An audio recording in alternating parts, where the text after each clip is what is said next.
Alors, en ce qui concerne l'insertion professionnelle, déjà, il faut rappeler que tous les postes de l'université sont ouverts aux personnes en situation de handicap et qu'après, on peut aménager les conditions de concours, etc. et qu'il existe aussi des concours spécifiques pour les personnes en situation de handicap.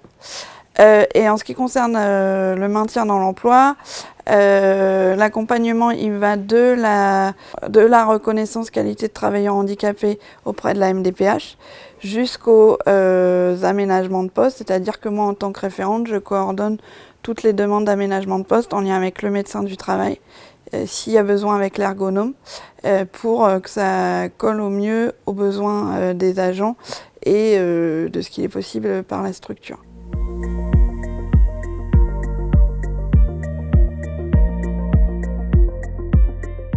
La RQTH, ça reste quand même un document administratif, mais ça ne doit pas être que ça, et c'est l'entrée pour nous, puisque c'est à partir du moment où les gens ont une reconnaissance de la qualité de travailleur handicapé et qui nous la transmettent, que pour nous, ils sont identifiés comme personnel empêché dans le travail du fait d'un handicap. Donc c'est hyper important en fait qu'ils nous la transmettent, qu'on puisse les connaître et les identifier, et qu'on puisse travailler avec l'encadrement de proximité, puisque nous, on va les gérer en RH, donc sur la partie administrative, mais aussi on va pouvoir mettre en place ces aménagements de poste. La RQTH, ça permet en fait de financer les aménagements de poste et c'est pour nous une entrée extrêmement importante. Et ça permet aussi d'avoir un dialogue ouvert et transparent avec les encadrements de proximité et de pouvoir également les former pour mieux accueillir, mieux intégrer et que l'activité au quotidien se passe bien.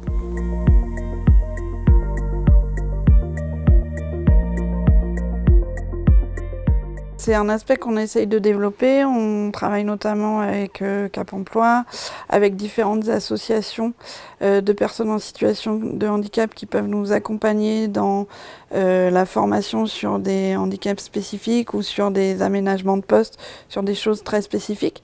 Et puis aussi, on essaye de développer des partenariats en interne avec différents services, évidemment la médecine du travail, mais aussi différents services pour les sensibiliser à la prise en compte du handicap, notamment au travers d'événements comme le Duo Day par exemple.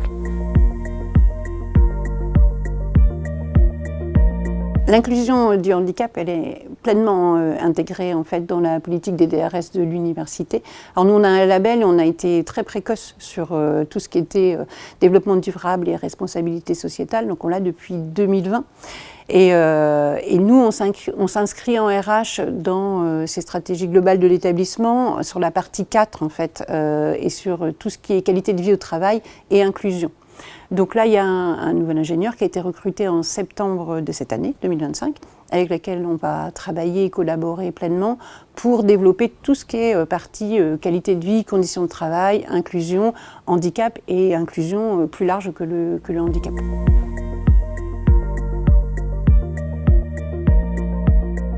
Nous, on a un schéma directeur du handicap qui va être revu là cette année pour 2026 et qui va couvrir 2026-2030, je ne me trompe pas. Et nous, on a une partie sur le handicap et lié au personnel de l'université. Donc les grands projets, nous, c'est de continuer de toute façon tout ce qui est inclusion, aménagement des postes et puis aussi développer les mobilités à l'international, en Erasmus, pour les personnels qui relèvent du handicap.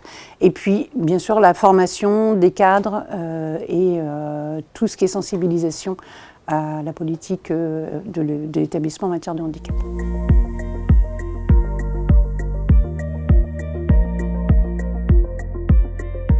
Alors nous, on a une politique qui se veut vraiment globale puisqu'on a développé une équipe pluridisciplinaire pour gérer le handicap, donc il n'y a pas que la DRH. Nous, on a déjà un référent handicap et un correspondant handicap au sein de la DRH. On a aussi recruté une ergonome qui travaille sur l'aménagement des postes de travail, puisque ça c'est extrêmement important pour les personnels qui sont empêchés dans le travail. Et puis on travaille en lien vraiment étroit avec tout ce qui est médecine du travail et aussi avec la prévention. Donc c'est vraiment un travail collectif pour vraiment assurer l'inclusion au maximum des personnels, essayer d'être aussi une université qui est reconnue pour sa qualité d'inclusion. Et pas simplement pour le handicap, parce que le handicap, on a quand même pas mal travaillé dessus, et c'est vrai qu'on est plutôt efficace sur tout ce qui est intégration des personnels au titre du handicap, mais plus largement développer l'inclusion générale à l'université de Rouen-Normandie.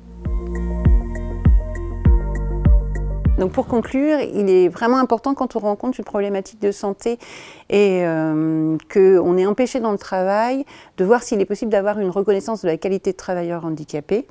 Et il y a plusieurs entrées possibles pour discuter de ces problématiques. Donc à la DRH, l'entrée principale, c'est avant tout Aurore. Oui, c'est important que les agents, effectivement, n'hésitent pas à me contacter quand ils ont une problématique de santé qui a un lien avec le travail et des impacts sur le travail, pour qu'on puisse échanger sur leurs besoins, faire le lien avec le médecin du travail qui préconise les aménagements et pouvoir mettre en place le plus tôt possible les aménagements.